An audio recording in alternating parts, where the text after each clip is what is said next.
On a Tuesday morning in late October 1928, the Atlantic coast was swallowed by a fog so dense that veteran pilots claimed they could no longer see the bows of their own ships. It was an era defined by mechanical certainty, the rhythmic ticking of brass chronometers, the steady pull of magnetic needles, and the newfound reliability of the Sperry gyroscope. But for several dozen vessels navigating the seaboard between Cape May and the Outer Banks, that certainty was about to vanish. It began not with a crash, but with a sound, a frequency so low it was felt in the marrow of the bone before it was heard by the ear. Within 48 hours, the most sophisticated navigational instruments in the world, tools that had guided humanity across oceans for centuries, simply stopped working. The year 1928 represented the peak of the post-war maritime boom. Ships were larger, faster, and more reliant on precision engineering than ever before. The Department of Commerce, then overseen by a rapidly modernizing federal government, was obsessed with safety through technology. Records suggest that in early September of that year, a series of experimental high-gain acoustic beacons were installed at key intervals along the eastern seaboard. These were not traditional foghorns. They were part of a classified initiative to test low-frequency resonance as a way to pierce through heavy weather. The theory was sound. Low-frequency waves travel further and are less affected by atmospheric diffraction. But as the first of these sirens, Station X-14, located near the Delaware Bay, was powered on, the maritime world began to experience something for which no textbook had a name. The first report came from the SS Montauk, a coastal freighter bound for New York. At 4:12 a.m., the captain noted in his log that the ship's primary magnetic compass began to rotate slowly and clockwise, independent of the vessel's heading. Within minutes, the secondary compass followed suit. The bridge crew assumed a localized magnetic anomaly, perhaps a submerged deposit, or a hull-wide electrical short. But when the captain reached for the ship's mechanical chronometer, a masterpiece of Swiss engineering, he found it had frozen entirely. But that wasn't the strangest part. When the chief engineer opened the casing of the chronometer to investigate, he found that the delicate hairspring hadn't just snapped, it had fused. By noon that day, 12 other vessels had reported identical failures. The reports were strangely uniform. A vibrating hum would vibrate through the hull, followed immediately by the permanent seizure of all moving clockwork and the depolarization of magnetic instruments. It was as if a phantom hand had reached into the gears of every ship within a 50-mile radius and simply stopped time. The scale of the disruption began to suggest that this was no mere equipment malfunction. This was a systemic collapse of the very physics upon which maritime travel was built. To understand why this happened, we have to look at the state of metallurgy in the late 1920s. Instruments of the era relied heavily on specific alloys, tempered steel, brass, and nickel that were designed for durability, not for resistance to high-intensity acoustic resonance. Some historians believe that the specific frequency emitted by the X-14 siren, estimated to be between 14 and 16 Hertz, hit the exact resonant frequency of the balance wheels used in high-end mechanical movements. This phenomenon, known today as acoustic fatigue, was virtually unknown at the time. What the sailors were experiencing was the literal molecular restructuring of their equipment. The frequency was vibrating the metal at such a high speed that the friction generated at the microscopic level caused the gears to weld themselves together. But as the sun set on that first day of the Great Silence, as it would later be called in internal memos, the crisis shifted from the sea to the land. As the fog rolled further inland, carrying the low-frequency hum with it, reports began to trickle in from coastal towns. Railway stations reported that their signal box clocks had stopped.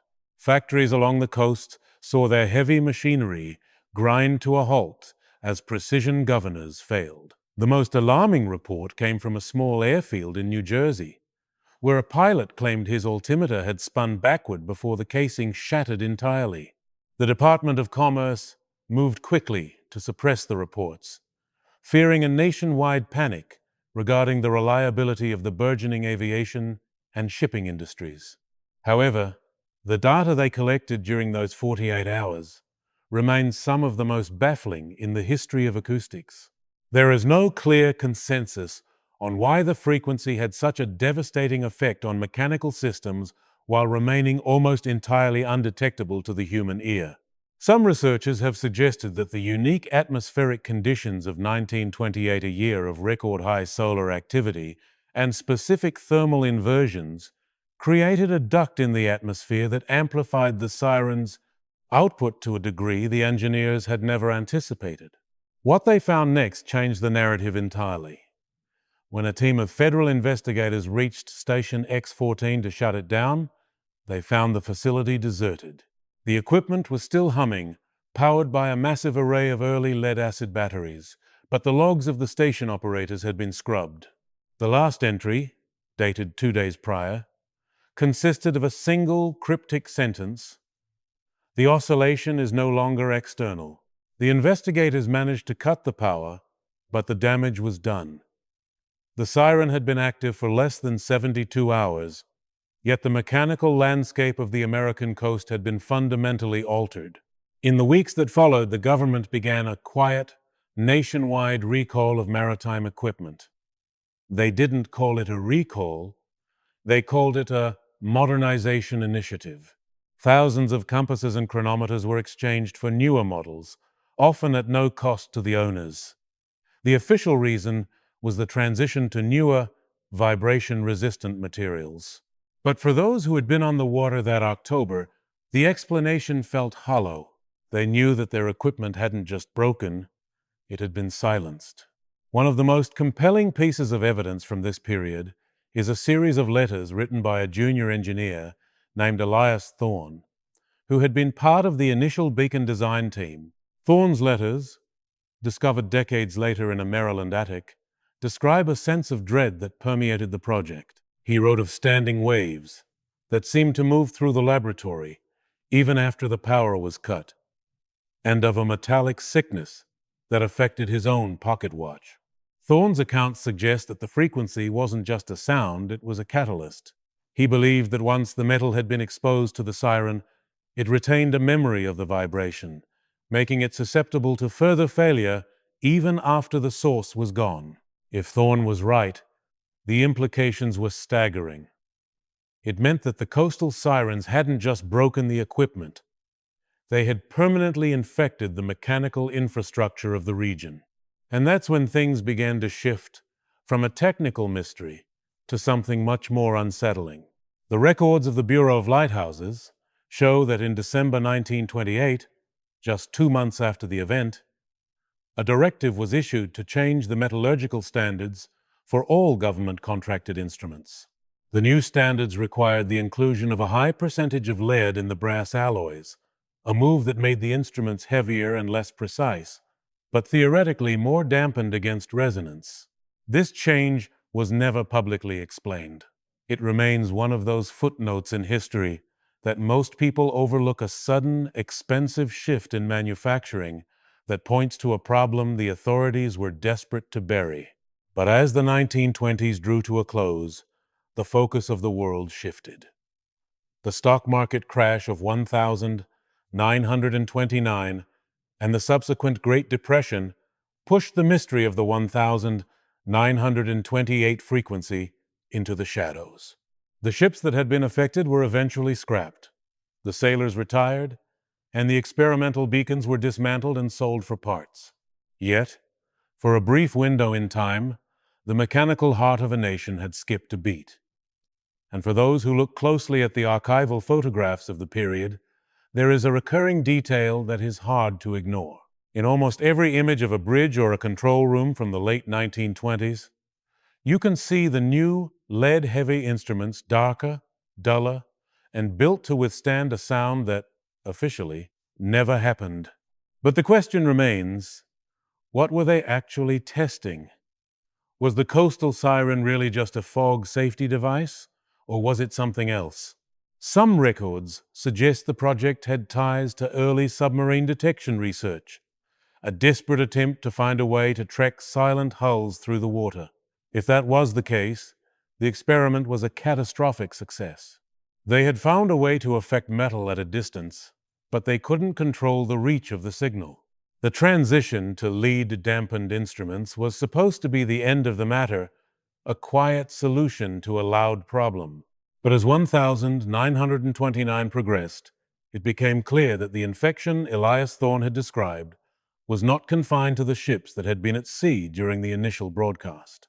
There began to be reports of what engineers called phantom resonance.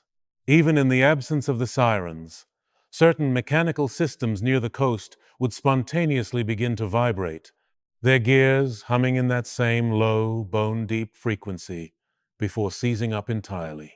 It was as if the very landscape had been tuned to a specific note. Some historians believe that the low-frequency waves hadn't just traveled through the air. They had coupled with the shallow continental shelf itself. The granite and sediment of the Atlantic coast may have acted as a massive resonator, storing the energy and releasing it in unpredictable bursts. This led to a series of bizarre incidents that were scrubbed from the official maritime safety records, but survived in local newspaper archives and private diaries. In the spring of 1929, a lighthouse keeper at Barnegat Light wrote of a night when every metal object in his quarters, from his cutlery to the bed springs, began to glow with a faint, heatless induction, accompanied by a sound he described as the earth itself mourning. What they found next changed the narrative entirely. When independent researchers later attempted to map the acoustic shadows of the 1928 event, they noticed a pattern that didn't align with simple fog warning placement.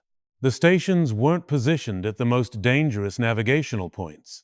Instead, they formed a perfect geometric grid that overlapped with the primary telegraph cable landings. There is no clear consensus on whether this was intentional. However, some researchers have pointed to the shadow grid theory, the idea that the sirens weren't just for navigation or submarine detection, but were part of an early, failed attempt at wireless power transmission or a new form of long-range communication that bypassed the atmosphere entirely by using the Earth's crust. If this was the case, the mechanical failure of the ships wasn't the goal. It was a side effect, an unintended consequence of a power level the technology of the time was never meant to handle. But that wasn't the strangest part.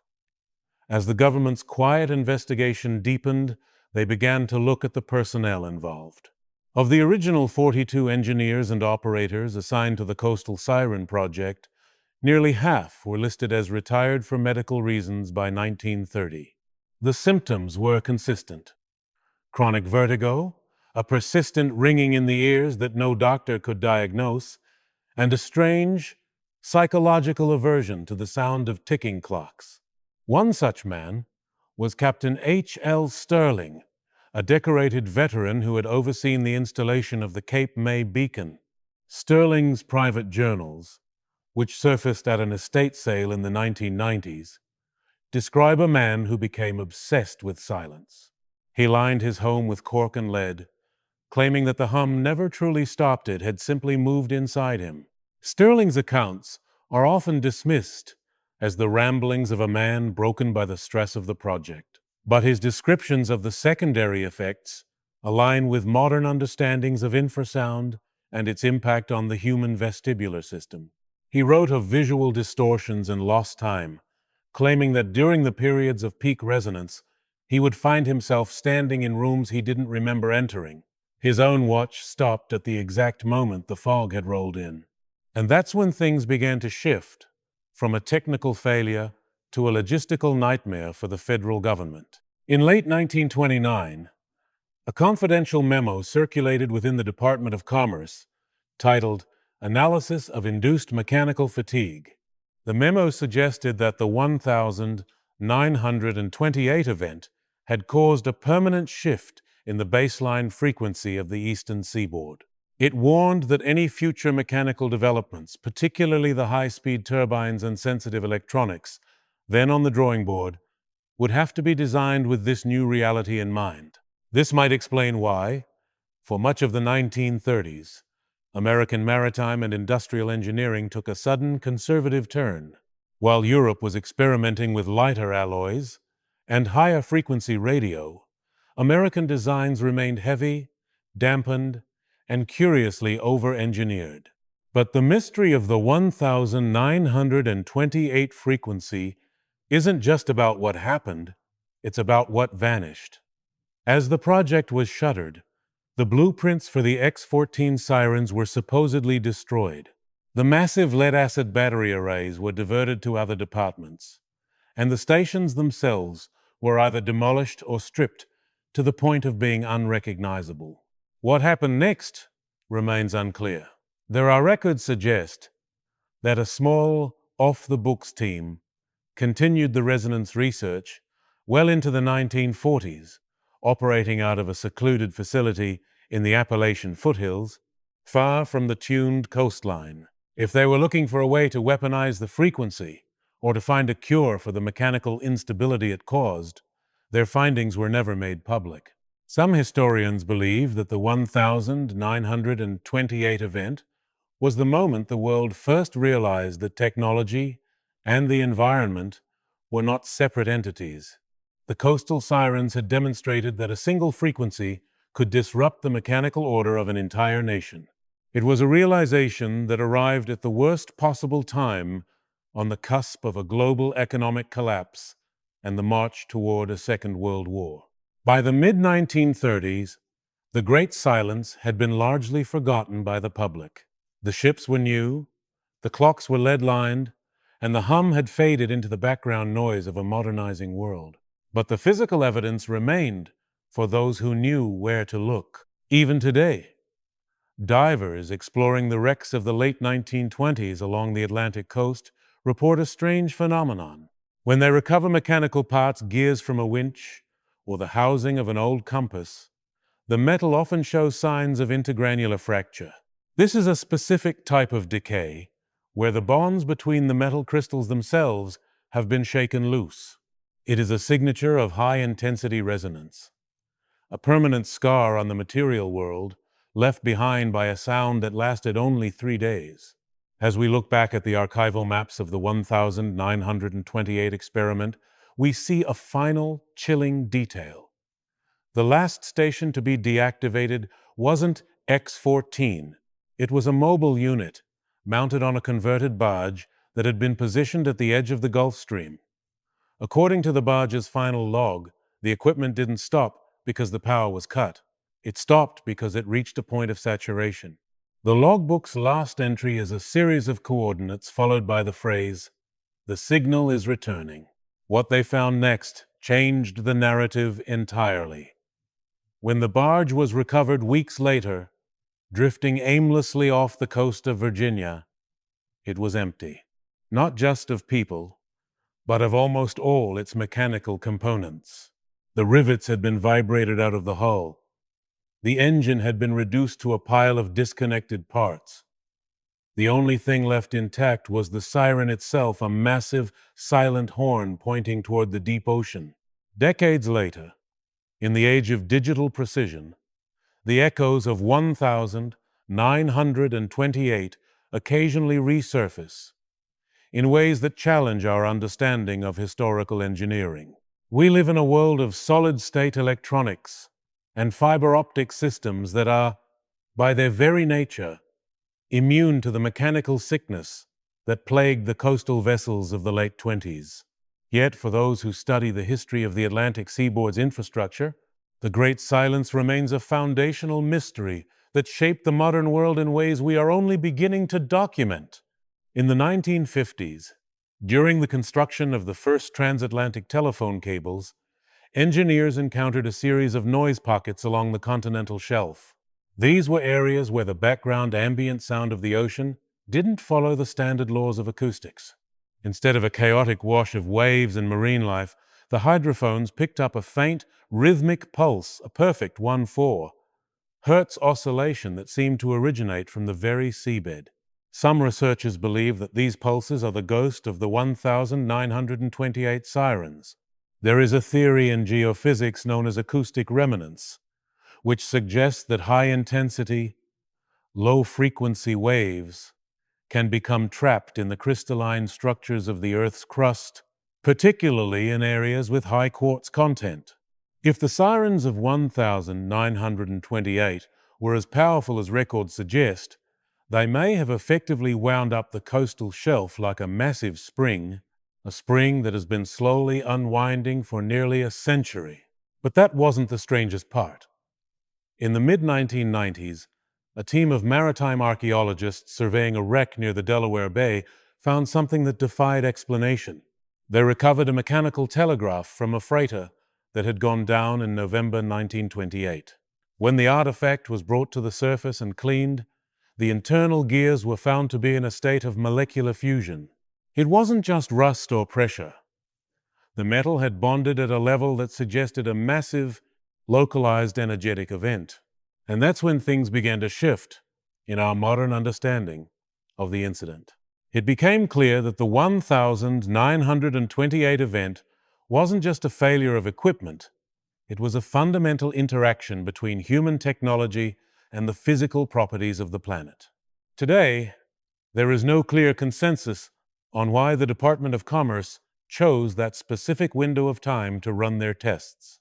Some historians believe they were racing against an undisclosed discovery made by the Navy, while others suggest it was a purely civilian attempt to solve the fog problem that was costing the shipping industry millions of dollars every year.